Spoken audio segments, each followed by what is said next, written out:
Secretary Vince, good morning po. Good morning po, Kuya Aljo. Magandang umaga po. Opo, simula ng binubuo, ito pong ICI, Secretary Vince ng Pangulong Bongbong Marcos, ilan na ho ang tinanggal na i-float po ninyo mga tiwaling opisyales ng DPWH na involved po dito sa flood control anomaly so far? Unang-una po, no, base sa direktiba ng ating Pangulo na kailangan panagutin ang mga dapat managot dito sa grabing pagnanakaw ng pera ng mga kababayan natin. 2 na po ang kinasuhan natin sa loob ng DPWH last week. 2. 3 na po ang natanggal at yung pong natitira, sinisimulan na po natin ang proseso ng pagdi-dismiss. So tuloy-tuloy po tayo dito at umpisa pa lang po ito, Kuya Aljo. Ano? Kasama na rin dito yung 5 kontratista, no, na nakasama dito sa kaso natin sa Bulacan last week, no. Kasama na po dyan yung Diskaya, kasama po dyan yung Wawaw, kasama po dyan yung Sims, no. So ano po, hindi po tayo titigil dito at ngayon po na pinangaranan na po ng ating Pangulo ang mga miyembro ng ating Independent Commission on Infrastructure. Siguro sa mga araw po, i-anunsyo ng Pangulo yung magiging chairperson po nito. Nag-ano po tayo, looking forward po tayo na makapang itong Independent Commission on Infrastructure para makikipagtulungan po tayo para talagang panagutin ang mga dapat managot. Meron na kayong na-file din ang mga separate criminal cases against dito sa mga DOTR functionaries? Tama ho ba, Secretary, as well as private individual? DPWH po. DPWH po, Kuya Aljo. Okay. Opo, dito po sa DPWH, tuloy-tuloy po tayo, no? Tuloy-tuloy po ang investigasyon, pero tuloy-tuloy din po ang pagsasampa natin ng kaso para panagutin po itong mga taong ito. Opo, okay. DPWH, all right. Ilan ho ang nai-report sa inyo mga substandard and ghost projects? Nako, mahigit 100 na po, Kuya Aljo, ang umaabot sa akin, no? Napakarami po at nationwide po ito. In fact, dadaan-daanin po natin, no? Talagang napakarami. Pero meron na po tayong team, hinihintay na lang po natin silang ma-appoint para po talagang tuloy-tuloy na po ang ating trabaho. Dahil as of now po, nag-iisa pa lang po ako nandito ngayon sa DPWH na appoint ng ating Pangulo. Pero parating na rin po ang ating mga bagong team na papasok. Opo. Ang sinasabi ho dito ni Senador Win Gatchalian, DPWH will still get flood mitigation budget in 2026. Paano po natin ito gagasusin ng tama, Secretary Dizon? Unang-una, kailangan po nating i-prioritize dahil nakita po natin dito na dahil nga dito sa modus operandi nitong mga nagnakaw ng pera ng mga kababayan natin, wala hong plano, wala hong kahit anong mga pina-approve na mga permit, plano sa paggagawa nitong mga flood control na ito, no? So kailangan po planuhin ng tama. Ang kailangan po talaga ma-prioritize lang itong mga flood control projects.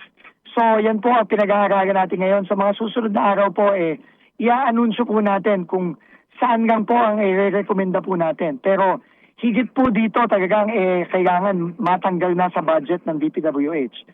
Ayon na rin sa direktiba ng ating Pangulo. Opo. Pero ito pong mga dike na ito and river walls will still undergo technical review. Yeah. Questionably daw itong mga dike ito. Tama ho ba, Secretary? Po, ma-monitor po ng mabuti. Kagaya po ng ginawa natin sa Mindoro. Pinahinto muna natin yung trabaho doon para masigurado na tama ang design, tama ang paggawa. At kailangan po, yan po ay ayusin lahat ng mga kontraktor. Hindi po tayo papayag na gagastos ng dagdag na pera ang gobyerno dito sa mga substandard at ghost project na ito. Opo. Nakita din ni Senator Gatchalian na mga anomalya di umano sa mga DPWH line items citing some bridge projects described in multiple phases as a red flag. Secretary Dizon. Tama po yan. Tama po yan. No? So yan po ay pinipilit natin linisin. Hindi po madali at hindi po mahaba yung binigay sa ating oras, pero pipilitin po natin linisin lahat ng mga problema dito sa budget ng DPWH para sa 2026. No, may mga ghost projects pa ba sa Oriental Mindoro, Secretary Dizon? Meron po tayong nakita, no, kasama ni Governor Bons Dolor. No, kaya lahat po yan, kailangan may managot dyan. Opo, okay. Sige. Pero malinaw ito, Secretary Dizon. May mga green lights, legitimate DPWH flood control projects. Ay, meron naman po, no? Meron naman po. Pero ang problema po talaga pong itong mga flood control projects na to. Kaya po talagang wini-welcome po natin itong pagbuo ng Independent Commission on Infrastructure dahil kailangan po natin ng katulong at katuwang dito dahil napakarami pong kailangan imbestigahan dito. Po, nagkakaroon din ng investigation ng Department of Justice. In fact, bubuo sila ng task force din para imbestigahan ang flood projects na ito. Tama po yan, no? Kailangan po magtulungan lahat ng ahensya ng gobyerno para panagutin ang lahat ng mga dapat managot. At hindi yun, Aljo, no? Sisigundahan ko din, no? Yung inutos sa atin ng ating Pangulo last week, no?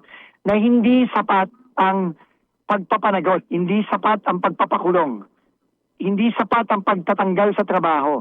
Kailangan din maibalik ang pera ng taong bayan. Kaya ngayong hapon po, hihingi po tayo ng tulong sa Anti-Money Laundering Council para po ipa-freeze natin ang mga asset nitong mga taong ito para maibalik naman ang pera ng taong bayan. Kailangan po yan. Kailangan pong maibalik ang pera ng mga kababayan natin. Dapat ho, immediately nung nag-file ho kayo ng kaso, sir, no? Mai-freeze ka agad. Dapat nga po, kaya nga po pupunta ako sa Anti-Money Laundering Council mamaya para po pipilitin natin na umaksyon na sila ng mabilis. Kasi po, hindi po dapat, pinapatagal ito. So ako po mismo ay pupunta doon mamaya. Opo, okay. Malalim mo ito, yung pattern ng bidding, ng award, ng payment of goals and substandard flood control projects at gaano po kaimportante na science-based approach ang pagpapatupad ng flood control din. Secretary Dizon. Tama po yan, no? Tayo po ngayon ay humihingi ng tulong sa Project NOAA, ating mga kasamahan sa University of the Philippines. Respetado pong mga scientist ito para po malaman natin saan po ba talaga dapat tayo naglalagay ng pondo para sa flood control. Ano po ang mga critical areas na dapat lagyan natin ng pondo. Okay. At ano pong klaseng mga flood control ang dapat nating ilagay. Yan po ang napaka-importante. Opo. May nag-text dito, nakausap nyo na ba si dating Secretary Manny Bonoan? Hindi pa po kami nag-uusap, Kuya Aljo. Okay, mensahe na lang po sa pangkalahatan, Secretary Vince Dizon. Go ahead po. Unang-una po, tuloy-tuloy po ang ating mabilis na aksyon dito sa mga direktiba ng ating Pangulo. Alam naman po natin, ang Pangulo po mismo ang nagbulat-lat nito, no, simula nung kanyang SONA. Siya po mismo ay bumaba para inspeksyonin po itong mga talagang karumal-dumal natin sa pagnanakaw. Go ahead. So tuloy-tuloy po tayo dito, no? At makakaasa po, no, ang ating mga kababayan na hindi po tayo titigil hanggat hindi managot yung mga dapat managot. Maraming salamat po, Secretary Vince Dizon ng DPWH. Good morning po. Thank you. Good morning po. Thank you po. Good morning. Thank you. Oras